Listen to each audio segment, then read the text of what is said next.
Y cuando de repente vamos para una cita, ¿verdad? Estamos con el especialista y nos diagnostican cáncer.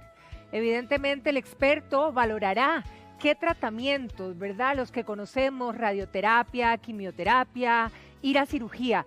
Pero también existen hoy por hoy nuevas formas de tratarlo. Hoy vamos a hablar con el oncólogo, el doctor Zenén Celedón Morales, quien está con nosotros el día de hoy. Doctor, un placer tenerlo en casa. Muy buenos Igualmente, días. el placer es mío estar aquí. Bienvenido. Cuéntenos un poquito, ¿qué avances hay en materia de tratamientos para combatir este mal? Muchos. Gracias a Dios. Realmente muchos. Yo soy oncólogo hace ya muchos años. Yo tengo casi 3 décadas de estar en esto y en estos años en mi carrera, en mi tiempo, ha cambiado un montón de cosas, pero realmente no solo es que hay cosas nuevas, también hay diferente manera de usar las cosas viejas y eso también ha venido a revolucionar un poco los pronósticos, porque realmente al final la intención número uno es tratar a todo el mundo de la mejor manera posible. Claro. Y realmente uno logra ahora cosas que antes no se lograban. En buena hora. Sí. Ahora, doctor, queremos invitar y aprovecharnos de que usted está aquí para que los televidentes, nuestros amigos allá en casa, puedan hacer sus consultas a través del Facebook Live, ahí en el Facebook. Dejen su consulta que las vamos a estar leyendo para que el doctor aquí en vivo pueda responderles. Ahora, doctor, cuando ustedes como expertos eligen el tratamiento, ¿esto depende del tipo de cáncer que estarían tratando?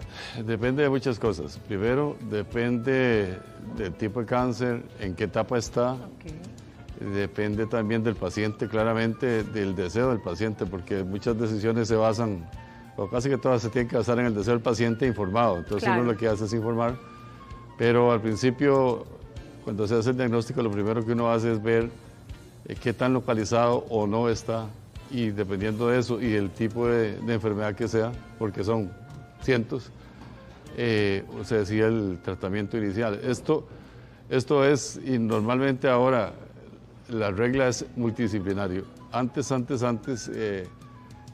un poquito diferente y hemos venido evolucionando. Y ahora las decisiones son en conjunto por un equipo de profesionales, sí, sí, claro. sí. Ahora, doctor, cuando oímos, por ejemplo, que a una persona la están tratando, quizá la empiecen con quimio, luego la operen, luego le hagan radio, es decir, ¿se pueden hacer varios tratamientos diferentes en un proceso? Sí, claramente, digamos, en enfermedad localizada, por ejemplo, que es lo que uno siempre quiere tratar, siempre se ocupa un tratamiento local, que puede ser cirugía, radioterapia, algún otro tipo de tratamiento local, y eventualmente se ocupa un tratamiento que le dice uno adyuvante, o sea, además de uno le da quimioterapia, tratamiento antihormonal, inmunoterapia. Y todas estas son nuevas, o sea, nuevas relativamente que se están usando con sí, mayor, sí. digamos, a mucha mayor gente. Sí. De hecho, los medicamentos, la gente dice quimioterapia y piensa que es lo mismo, Sí. pero son 70, 80 medicamentos diferentes y sus combinaciones diferentes, pero también ha variado el tiempo, porque no necesariamente tengo que operar primero. Puedo empezar con quimioterapia antes o algún tratamiento preoperatorio, después opero, o puedo operar y dar quimio y radio después, o lo que sea ahí. Hay infinidad de opciones de cómo hacerlo. Usted mencionó la inmunoterapia, que quizá para muchos todavía es desconocida. ¿De qué se trata, doctor? Digamos, la inmunoterapia es muy interesante, es un principio relativamente antiguo, pero digamos, lo que está en boga ahora es este concepto. El cáncer, las células de cáncer tienen la capacidad de producir que las células de defensa entren en un estado de inercia. Y entonces, muchas veces, alrededor de las células malignas se veía que había células de defensa, pero no hacían nada. Y entonces he encontrado que las células de cáncer, por diferentes vías y mecanismos, inhiben que funcionen las células de la inmunidad. La inmunidad, todos tenemos inmunidad y está en cada milímetro por todo el cuerpo. Claro. Entonces, el quitar este bloqueo que producen las células de cáncer y hacer que las células inmunológicas trabajen es súper efectivo y bastante más amigable que otros tratamientos. Y uno logra cosas y se están logrando cosas que antes uno no suponía. Que antes uno no veía ni suponía, es impresionante. No, es correcto. Además de la inmunoterapia, ¿qué son los biomarcadores, por ejemplo? Digamos, eso es otra de las cosas que ha venido cambiando en mi tiempo de oncología, y es que antes los marcadores, por ejemplo, había marcadores de pronóstico que eran rudimentarios, digamos. Pero ahora hay marcadores de pronóstico y marcadores de predicción de respuesta a un tratamiento, pero también marcadores de riesgo de tener... En el tratamiento. Sí, pero también en la familia y también el paciente de otros tumores. O sea, esto se han ido, los marcadores, digamos, y moleculares es en muchas direcciones. O sea, no solo nos sirve para tratar de establecer riesgo, pronóstico, predictibilidad de respuesta. Wow. O sea, Ahora, ¿y cómo digamos, marcan ese riesgo? Es decir, ¿cómo es que tienen esos niveles de marcador, exámenes? Sí, digamos, esto viene evolucionando, porque, digamos, estos estudios genéticos y moleculares han venido abaratándose, porque al principio era bastante caro y era muy difícil. Ahora claro. sí.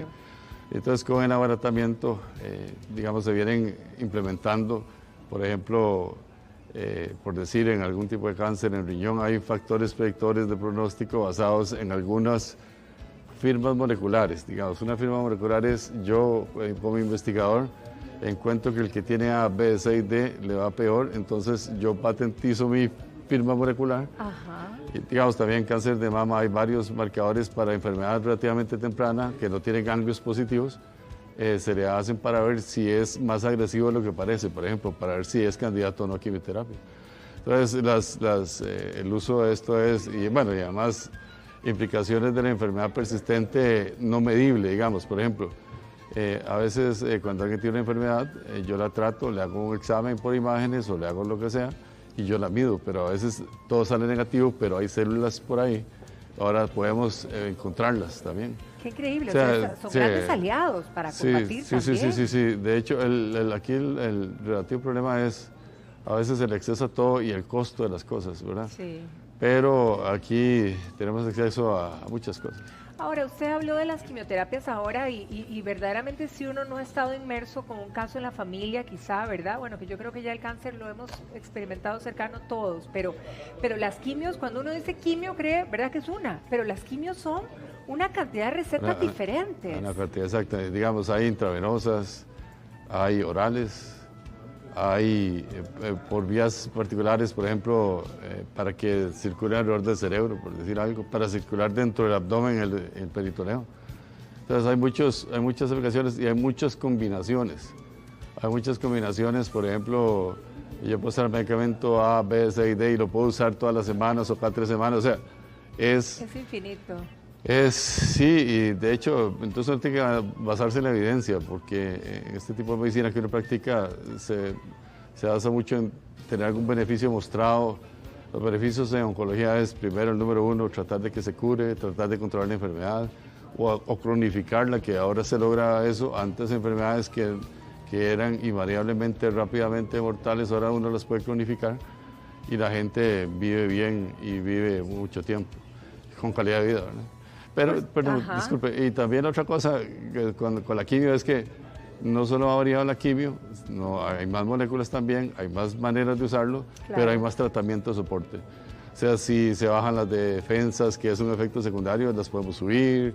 Si le da anemia, el tratamiento de soporte, para náuseas y vómitos ya es otra cosa, claro. Entonces, ya es mucho más amigable que antes. Siempre tiene un impacto. Tiene impacto, o sea, porque realmente cuando alguien se le da la noticia, uno entiende todo lo que pasa por la cabeza.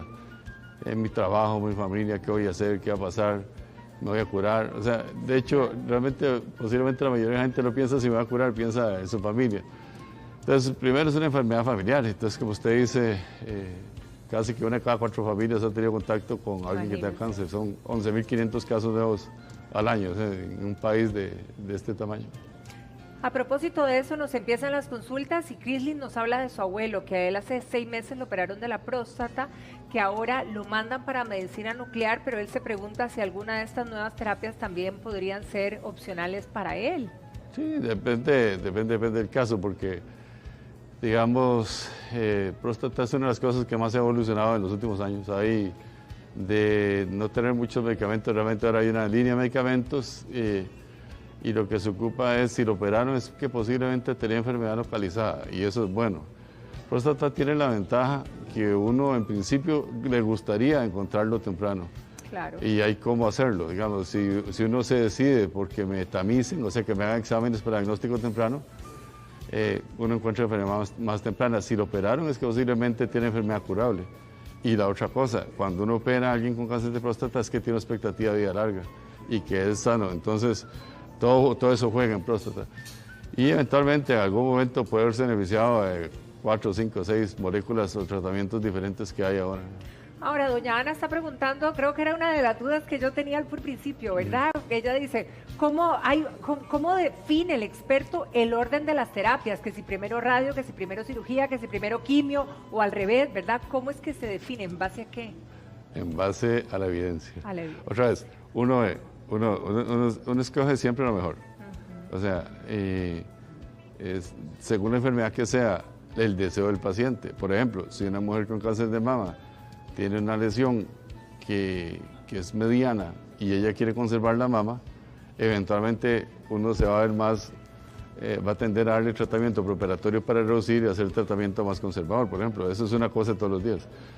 Hay en otras situaciones donde claramente hay un beneficio de sobrevida, un beneficio grande, pesado.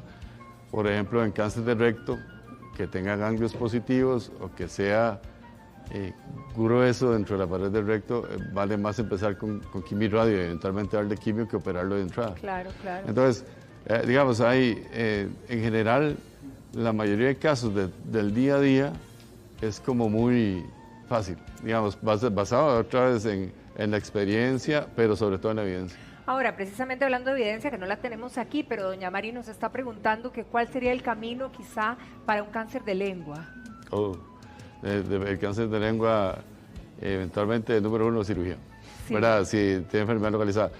Digamos que hagamos un paréntesis, uno tiene varios escenarios de enfermedad. Claro. La enfermedad localizada al órgano, sea cual sea, normalmente es un tratamiento local, ya sea cirugía, radio o la combinación de los dos. Y bueno, a veces se ocupa quimio y radio, por ejemplo, en el esófago, no es en real, pero bueno, de enfermedad localizada. Después está la enfermedad que se va sobre todo a los ganglios alrededor. La enfermedad ganglionar es un poquito más, significa más agresividad, más necesidad de tratamiento, y está la enfermedad metastásica. Entonces, cuando hay enfermedad metastásica, ya la finalidad del tratamiento generalmente es diferente, es control, calidad de vida. Mientras tenga enfermedad localizada al órgano primario y a ganglios, la finalidad del tratamiento es curación. Claro. Entonces, digamos, en lengua, si está localizado, cirugía. Ahora tenemos otra amiga, Marvel, que nos habla de que a ella la diagnosticaron, no tengo claro, cáncer en ovarios, pero le dijeron que quimio no, porque quimio ya, que era paliativo, digamos. No, digamos, digamos, cáncer de ovario hay varios subtipos. Digamos, de los subtipos más frecuentes, según una mujer de la edad de Marvel, que me imagino que debe ser mediana, no es una niña porque es un poco diferente en gente joven. Estaba en etapa 3. Uno puede C, 3C dice. Sí, uno puede tender a quimioterapia en esa etapa. Todavía. Sí. Doctor, cuando hablamos de terapia láser, ¿esto es novedoso? ¿Para qué la utilizan? Digamos, terapia láser sirve para algunas cosas puntuales. Por ejemplo, tratar lesiones premalignas, porque también es parte del quehacer, tratar algunas lesiones cutáneas, ayudar con algunas lesiones obstructivas, digamos, en pulmón o en por ejemplo, pólipos en colon. O sea, ese es el papel que tiene el láser, que es ahora, en este momento.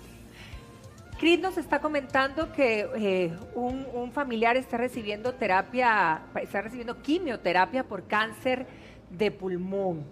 Básicamente es lo que está recibiendo en este momento.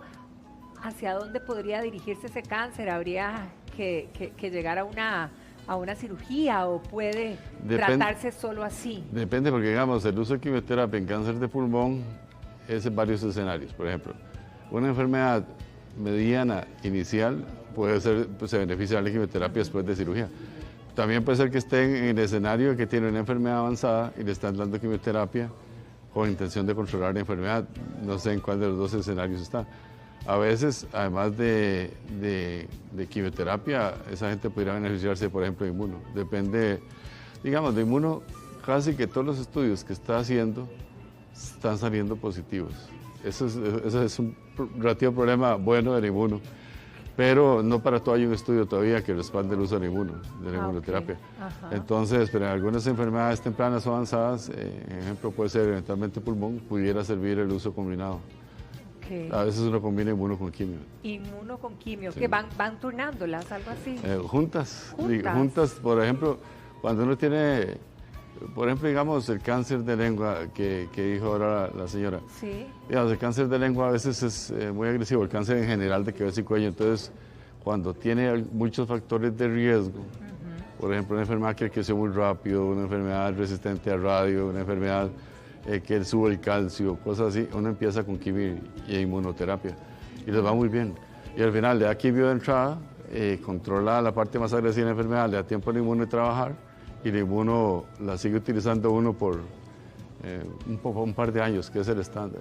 Ahora, doctor, Roque nos pregunta y nos habla de qué podría usted sugerirle para una polineuroterapia. Polineuropatía, perdón. Ya lo mandé con otra terapia. No, bueno, polineuropatía, bueno. Polineuropatía. Eso es como más de neurólogo, pero yo me imagino que le dieron quimio y le dio. Porque, digamos, hay muchas, digamos, primera cosa, para más atrás, el cáncer puede ser un gran simulador y dar lo que sea. O sea, hay tumores que dan, antes de manifestarse, como ellos mismos dan síndromes raros, incluyendo polineuropatía. Polineuropatía es afectación de diferentes nervios, puede ser pies y manos, solo manos o predominantemente de algún lado, y puede ser sensitivo, o sea, la sensibilidad puede ser motor. También, digamos, los tratamientos con quimio, digamos, los que se llaman platinos, los que se llaman taxanos, tienden a dar polineuropatía. También hay otros que se usan menos seguido, pero pueden dar neuropatía. Entonces habrá que ver cuál es la situación particular de él. Y además la otra cosa, el cáncer es frecuente en gente mayor y la gente mayor suele tener comorbilidad. Entonces a la larga es diabético, a la larga tiene alguna otra causa de neuropatía y a la larga se suman las dos. Entonces sería buena idea que lo vea un neurólogo, digamos, en ese caso en particular. Excelente. Doctor Celedón, ha sido un placer tenerlo aquí. Muchísimas gracias, muy provechosa. Bueno, podríamos, ¿verdad?, seguir hablando de la cantidad de situaciones que se presentan en nuestros amigos, pero muchísimas gracias por su visita, doctor. Con mucho gusto, realmente se me hizo rapidísimo. ¿Cómo no? A nosotros también, tenga la certeza y que no se le pierda el camino, ¿no? Nos encantaría tenerlo más a menudo. Perfecto, con mucho gusto. Que pase un feliz día, doctor.